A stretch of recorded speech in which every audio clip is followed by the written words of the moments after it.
जय हिंद बच्चों। बच्चों आज का टॉपिक है हमारा फिजिक्स में विद्युत धारा या फिर इलेक्ट्रिक करंट। तो इसमें देखिए सबसे पहले आप विद्युत ही समझिए क्या होता है। विद्युत बोलते हैं जो इलेक्ट्रॉन होते हैं हमारे, तो इलेक्ट्रॉन का जो चलना होता है या इलेक्ट्रॉन का जो बहना होता है उसे हम विद्युत कहते हैं। यानी कि इलेक्ट्रॉन के चलने की प्रक्रिया को ही क्या कहा जाता है, हमारा विद्युत या फिर इलेक्ट्रिक। तो अगर केवल एक इलेक्ट्रॉन हमारा किसी परिपथ में चल रहा है तो उसको बोला जाएगा विद्युत। और अगर एक से ज्यादा इलेक्ट्रॉन हमारे हों, ठीक है, 2, 4, 8, 10 हजार, 2000, लाख, करोड़ इलेक्ट्रॉन अगर हमारे चल रहे हों या फिर एक से अधिक इलेक्ट्रॉन हमारे किसी परिपथ में बह रहे हो तो उसे बोलते हैं विद्युत धारा या फिर इलेक्ट्रिक करंट। तो देखिए से जो विद्युत धारा हमारी होती है उसका मात्रक होता है विद्युत का हमारा एम्पियर। तो 1 एम्पियर इक्वल होता है 6.25 इंटू 10⁻18 इलेक्ट्रॉन प्रति सेकंड। इसका मतलब ये है कि किसी भी तार में 6.25 इंटू 10⁻18 इलेक्ट्रॉन एक सेकंड में गुजर जाया करते हैं, तो उसे हम 1 एम्पियर बोलते हैं।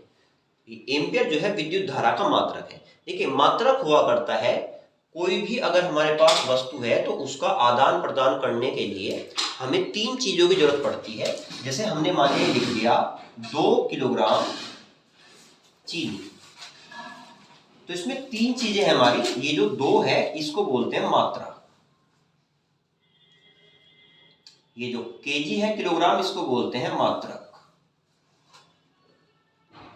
और ये जो चीनी है ये वस्तु का नाम है हमारा या प्रोडक्ट या पदार्थ है हमारा। चीनी जो है ये पदार्थ है।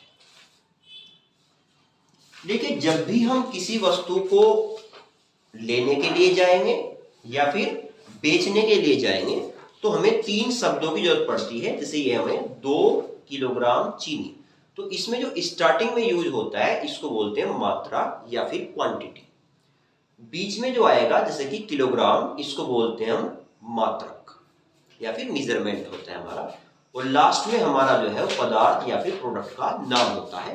तो इसमें 2 किलोग्राम, हम किसी दुकान पे गए और हमने बोला कि हमें 2 किलोग्राम चीनी दे दीजिए, तो 2 मात्रा है, किलोग्राम मात्रक है और चीनी जो है वो पदार्थ या फिर वस्तु का नाम है।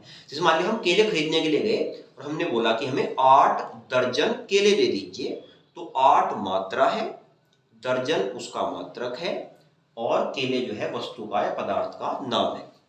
हम कपड़ा खरीदने गए तो हमने बोला कि हमें 4 मीटर कपड़ा दे दीजिए, तो 4 मात्रा है, मीटर उसका मात्रक है और कपड़ा जो है वस्तु या फिर पदार्थ का नाम है। तो ऐसे बीच में जो हमारा यूज होता है वो मात्रक हुआ करता है। बिना मात्रक के हम किसी वस्तु को ना तो खरीद सकते हैं और ना ही बेच सकते हैं, इसलिए मात्रक हमारा जरूरी हुआ करता है। तो ऐसी जो विद्युत धारा है उसका मात्रक होता है हमारा एम्पियर। तो अब ये देखिए इसमें विद्युत धारा का जहां भी यूज होगा तो 3 चीजें हमारी बहुत इंपॉर्टेंट है। ये ओम के नियम में भी आते हैं हमारी, क्या क्या, एक तो वोल्टेज, एक इलेक्ट्रॉन और एक प्रतिरोध। तो वोल्टेज को हम V से प्रदर्शित करते हैं, विभव V से कहते हैं। जो इलेक्ट्रॉन है वो जो हमारा होता है उसको जो धारा होती है वो इलेक्ट्रॉन के चलने की दर हमारी है ही, तो इसको हम I से डिनोट करते हैं। और जो प्रतिरोध है इसको हम R से डिनोट करते हैं। ओम का नियम होता है हमारा V बराबर I इंटू R, यानी जो वोल्टेज होती है वो हमेशा इलेक्ट्रॉन और प्रतिरोध के गुणनफल के बराबर हुआ करती है। अब इसमें समझिए वोल्टेज, इलेक्ट्रॉन, प्रतिरोध, इनके मात्रक देखो। पहले वोल्टेज का मात्रक होता है वोल्ट, इलेक्ट्रॉन जो हमारा होता है उनको मापा जाता है हमारा एम्पियर में, और जो प्रतिरोध होता है उसको मापा जाता है हमारा ओम में। तो वोल्टेज जो होता है वो इलेक्ट्रॉन को पीछे से बैक में जो है धकाने के लिए जो काम करता है। देखिए कोई भी, मान लिया ये बुक है, अगर मैं देखो इस बुक को लूं तो इस बुक को मान लिया हम इधर से एक फोर्स लगा रहे हैं तो ऐसे आगे को जाएगी, और उधर से रोकने के लिए मेरा जो इधर वाला हाथ है ये मान लिया इसको रोक रहा है, तो ये जो मेरा इधर वाला हाथ है जो इसको आगे को धका रहा है ये होगा हमारा वोल्टेज। ये जो बुक है आप इसको इलेक्ट्रॉन मान लीजिए बीच में, और जो उधर वाला हाथ है वो इसको रोकने की कोशिश करेगा, तो जो इधर वाला हाथ है इसको हम कहेंगे प्रतिरोध। तो जो इलेक्ट्रॉन को पीछे से धक्का देता है आगे को चलने के लिए वो होती है वोल्टेज। फिर इलेक्ट्रॉन हमारा गति किया करता है और इलेक्ट्रॉन को रोकने का जो काम करता है उसको बोलते हैं हम प्रतिरोध। तो जैसे ही ये इलेक्ट्रॉन अलग अलग तारों में से या धातु में से गुजरता है तो ये अलग अलग व्यवहार किया करता है। तो यहाँ पे देखिए, इसमें हमने मान लिया कोई टंगस्टन का तार है, तो टंगस्टन के तार में इलेक्ट्रॉन को भेजने के लिए हमने पीछे से वोल्टेज लगाई। तो जैसे ही टंगस्टन के तार में से इलेक्ट्रॉन गुजरेगा तो टंगस्टन का जो तार है वो चमकना प्रारंभ हो जाता है। और ये घटना हमारी बल्ब में हुआ करती है। बल्ब में टंगस्टन का जो तार होता है हमारा, उसका ही प्रयोग होता है। तो जैसे बल्ब में टंगस्टन चमकेगा उससे प्रकाश उत्पन्न होगा और उसका जो है हम लाइट के लिए उपयोग किया करते हैं। फिर हमने मान लिया कि नाइक्रोम का तार है, तो पीछे से वोल्टेज ने नाइक्रोम के तार में इलेक्ट्रॉन को धक्का दिया, आगे से जो प्रतिरोध है वो उसमें उसे रोकने की कोशिश करेगा। तो उससे जो नाइक्रोम का तार होगा वो गर्म हो जाएगा और गर्म होने के कारण वो उष्मा देना स्टार्ट कर देगा और जिसका उपयोग हम हीटर या फिर प्रेस में किया करते हैं। फिर सपोज मान लिया हमारा तार कॉपर का है, तो कॉपर के तार में वोल्टेज ने इलेक्ट्रॉन को पीछे से धक्का दिया और आगे जो प्रतिरोध है वो इस कॉपर के तार में से रोकने की कोशिश करेगा। तो उसके कारण जो हमारा इलेक्ट्रॉन होंगे वो वहां पे गोल गोल नाचने लगेंगे। तो इसके कारण क्या होगा, हमारा गतिज ऊर्जा उत्पन्न होगी और इस गतिज ऊर्जा का उपयोग हम मोटर को घुमाने में या फिर पंखे को घुमाने में किया करते हैं। तो ऐसे जब वोल्टेज पीछे से धक्का देगा इलेक्ट्रॉन को और आगे प्रतिरोध से रोकने की कोशिश करेगा तो बीच में इलेक्ट्रॉन अलग अलग व्यवहार प्रदर्शित करेगा अलग अलग धातुओं के लिए। तो जैसा भी व्यवहार प्रदर्शित करेगा उसी हिसाब से हम उसकी मशीन बनाकर उसकी ऊर्जा का उपयोग किया करते हैं, जैसे मैंने 3 उदाहरण इसमें दिखाए भी हैं। ठीक है, तो इसमें जो हमारी लाइनें हुआ करती हैं, तो देखो काफी बड़ी बड़ी लाइनें हमारी हुआ करती हैं। बाहर अगर आपने देखा होगा 1 लाख वोल्ट या 10 लाख वोल्ट तक की, तो जो बड़ी लाइनें हमारी हुआ करती हैं वहां पे केवल फेज ही हुआ करता है। फेज, न्यूट्रल और अर्थ 3 चीजें होती हैं, उनको भी अभी मैं आगे समझाऊंगा। लेकिन अभी आप देखिए जो बड़ी लाइनें हमारी होती हैं उनमें केवल हमारा फेज ही हुआ करता है, वहां पे न्यूट्रल नहीं होता। और ये बड़ी लाइनें जिनमें केवल फेज होता है उनको हम डेल्टा लाइन या फिर हाई वोल्टेज लाइन कहा करते हैं। 2 नाम है इसके, डेल्टा लाइन या फिर हाई वोल्टेज लाइन। तो डेल्टा लाइन या हाई वोल्टेज लाइन केवल उसी लाइन को कहा जाएगा जिसमें केवल फेज होता है, न्यूट्रल कभी नहीं होता। फेज, न्यूट्रल, अर्थ क्या होता है वो भी आगे समझाऊंगा मैं। तो इनको जहां पे केवल फेज होता है उसे हम आर वाई बी लाइन भी कहते हैं। शॉर्ट में ये कोडवर्ड हुआ करता है। आर वाई बी लाइन जो है डेल्टा लाइन को कहा जाता है, इसमें केवल फेज होता है, न्यूट्रल नहीं होता है। अच्छा, घर में हमारी जो लाइट आती है उसकी आवृत्ति या फ्रीक्वेंसी होती है हमारी 50 हर्ट्ज। अब देखो आवृत्ति क्या होती है वो समझिए। तो जो धारा हमारी होती है वो 2 प्रकार की होती है, प्रत्यावर्ती धारा, इंग्लिश में अल्टरनेटिंग करंट, शॉर्ट में इसको एसी बोलते हैं, और दिष्ट धारा यानी कि डायरेक्ट करंट, और शॉर्ट में इसको हम डीसी बोलते हैं। दोनों में क्या अंतर है देखिए। प्रत्यावर्ती धारा में जो हमारे इलेक्ट्रॉन है वो ऐसे चलते हैं साइक्लिक रूप में, पहले ऊपर जाएंगे फिर नीचे, फिर ऊपर फिर नीचे, फिर ऊपर फिर नीचे। तो इलेक्ट्रॉन ऐसे अगर ऊपर नीचे एक साइकिल के रूप में चल रहे हैं तो इसको हम बोलते हैं प्रत्यावर्ती धारा या फिर एसी, अल्टरनेटिंग करंट। और इलेक्ट्रॉन अगर बिल्कुल सीधी रेखा में चलते हैं ऐसे जैसे लाइन है हमारी, तो इसको बोलते हैं दिष्ट धारा या फिर डीसी। तो इसमें इलेक्ट्रॉन ऊपर नीचे ठुमक ठुमक के चला करते हैं, लेकिन इसमें इलेक्ट्रॉन बिल्कुल सीधे चला करते हैं। ठीक है ना, तो ये हमारा एसी और डीसी में डिफरेंस है। अब यहाँ पे आप समझिए, देखिए आप देखा भी होगा ऐसे प्रेस हमारी होती है, तो प्रेस में आपने देखा होगा 2 जो हमारी कनेक्शन होते हैं वो नीचे होते हैं और एक मोटे वाला ऊपर होता है। तो उन्हें समझिए वो क्या होते हैं। तो सपोज ये प्रेस है हमारी, इसमें तो 3 चीजें होती हैं, फेस, एक न्यूट्रल और एक अर्थ। तो फेस का जो तार होता है ये ज्यादातर लाल रंग का बनाया जाता है, जो न्यूट्रल होता है ये होता है हमारा काले रंग का, और जो अर्थ होता है ये अधिकतर हरे रंग का हुआ करता है। देखिए फेज बोलते हैं हम वो तार जिसमें से इलेक्ट्रॉन जाता है हमारा, तो इलेक्ट्रॉन के जाने वाले रास्ते को बोला जाता है फेज। फिर इलेक्ट्रॉन जिस रास्ते से वापस आएगा उस वाले तार को या उस वाले रास्ते को बोला जाता है हमारा न्यूट्रल। देखिए अगर इलेक्ट्रॉन कहीं पे गया है केवल और उसे आने का रास्ता ना मिले तो इलेक्ट्रॉन कोई कार्य नहीं करता है। वो ना तार को गर्म करेगा ना मशीन को घुमाएगा, वो कोई भी काम नहीं करेगा अगर उसे आने का रास्ता नहीं मिलता है। जैसे मान लिया कोई चोर है, वो किसी घर में मान लिया घुस जाए और अगर उसको आने का रास्ता ना मिले तो वहां पे चोरी नहीं करेगा।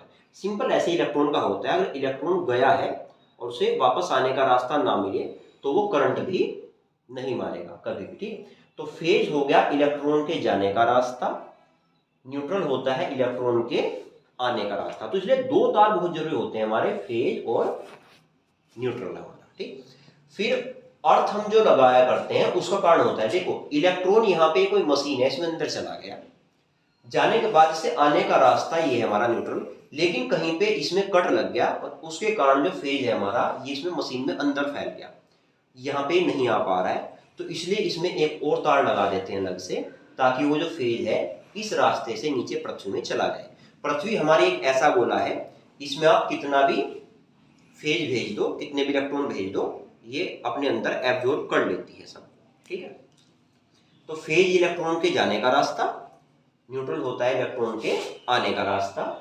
जो अर्थिंग वायर है हमारा, ये इमरजेंसी में इलेक्ट्रॉन के आने के रास्ते या फिर न्यूट्रॉन जो न्यूट्रल होता है उसको पृथ्वी में भेजने का काम किया करता है, ठीक।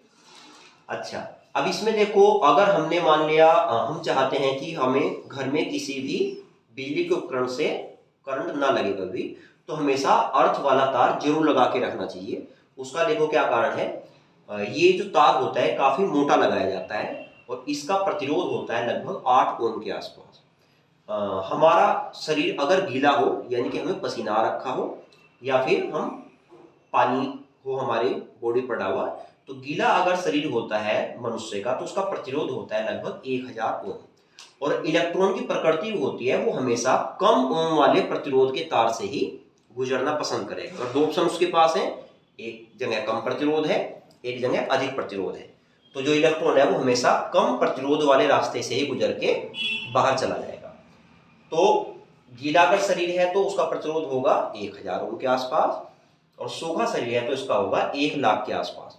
अब देखिए, इलेक्ट्रॉन ने मान लिया हमारे शरीर में एंट्री कर ली, किसी मशीन में एंट्री कर ली है, तो एक साइड प्रतिरोध है 8 ओम और दूसरी साइड है हमारा 1000 ओम।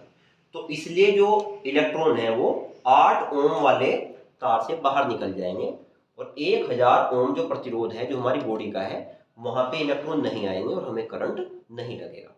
या सूखा शरीर है तो उसका 1,00,000 ओम प्रतिरोध है, तब भी 8 ओम के प्रतिरोध से इलेक्ट्रॉन धरती में चले जाएंगे और व्यक्ति को करंट नहीं लगेगा। इसलिए अर्थ का तार घर में जरूर लगा के रखना चाहिए, ताकि अगर कहीं पे शॉर्ट सर्किट या फॉल्ट भी हो जाए तो घर के किसी भी व्यक्ति को जो है करंट ना लगेगा, ठीक। तो इलेक्ट्रॉन जो होते हैं वो सदैव कम प्रतिरोध के तार की ओर ही मूव किया करते हैं। तो 3 तार हमारे होते हैं। अब आपने प्रेस देखी होगी, प्रेस में जो 3 होते हैं उसमें एक होता है फेज यानी कि इलेक्ट्रॉन के आने के लिए, दूसरा होता है हमारा न्यूट्रल यानी कि इलेक्ट्रॉन के जाने का रास्ता, और तीसरा जो मोटे वाला होता है वो हमारा अर्थ होता है। तो वो थोड़ा बड़ा भी होता है। बड़ा इसलिए होता है जैसे वो अंदर एंट्री करेगा तो सर्किट में अगर पहले से कुछ इलेक्ट्रॉन है तो वो उसको पहले से ही अर्थ के थ्रू पृथ्वी में भेज देगा, और बाकी बाद में जो है फेज से इलेक्ट्रॉन आते रहेंगे, न्यूट्रल से इलेक्ट्रॉन जाते रहेंगे, और कहीं पे अगर सर्किट हमारा जो है वो शॉर्ट भी हो जाता है तो बचे हुए जो इलेक्ट्रॉन है वो अर्थ वाले रास्ते से बाहर पृथ्वी में चले जाया करते हैं, ठीक है। ये जो अर्थ होता है ये कई बार बाहर ट्रांसफॉर्मर के पास भी लगा होता है तार, और कुछ व्यक्ति इसको अपने घर में भी अर्थिंग कर लिया करते हैं। तो अर्थिंग जो है या तो बाहर से ही होनी चाहिए, अगर बाहर से ना हो तो घर में भी आप अर्थिंग कर सकते हैं, और अगर किसी घर में ऐसा हो कि अर्थिंग कर ही ना रखी हो तो आप देखिए फेज से इलेक्ट्रॉन आएंगे और न्यूट्रल से इलेक्ट्रॉन अगर नहीं जा पा रहे हैं, ये तार अगर किसी वजह से हमारा खराब हो जाता है, तो जो भी व्यक्ति इस मशीन को टच करेगा वो शरीर न्यूट्रल का काम करेगा और इलेक्ट्रॉन जो है बॉडी में को होके पास जाएंगे और व्यक्ति को करंट लगेगा, ठीक। तो बच्चों ये आज हमारा टॉपिक था विद्युत धारा या फिर इलेक्ट्रिक करंट के ऊपर। इसमें हमने आपको फेज, न्यूट्रल और जो हमारा अर्थ है उसके बारे में कंप्लीट आपको समझाया, ठीक है। इसमें अगर आपको कुछ पूछना हो तो आप लोग पूछ लीजिए। अच्छा, एक आप ये देखिए, इसमें हमने बताया ना ये आवृत्ति 50 हर्ट्ज। तो हर्ट्ज का मतलब होता है जैसे कि ये साइकिल जितनी भी होती है, देखो देखो यहाँ से यहाँ तक का ये एक चक्कर जो होता है इसको हम एक साइकिल या एक हर्ट्ज कहते हैं। तो यहाँ पे देखो एक साइकिल यहाँ तक कंप्लीट और एक यहाँ तक, तो हम कहेंगे कि ये जो धारा है इसकी आवृत्ति है 2 हर्ट्ज। ऐसी 50 हर्ट्ज का मतलब है कि एक सेकंड में ये 50 साइकिल कंप्लीट होनी चाहिए। तो हमारे घर में जो विद्युत धारा होती है उसकी साइकिल होती है हमारी 50 हर्ट्ज, उसकी आवृत्ति हुआ। तो ठीक है बच्चों, अगर आपको वीडियो अच्छा लगा हो तो लाइक करें, कमेंट करें, शेयर करें और हमारे चैनल को सब्सक्राइब जरूर करें।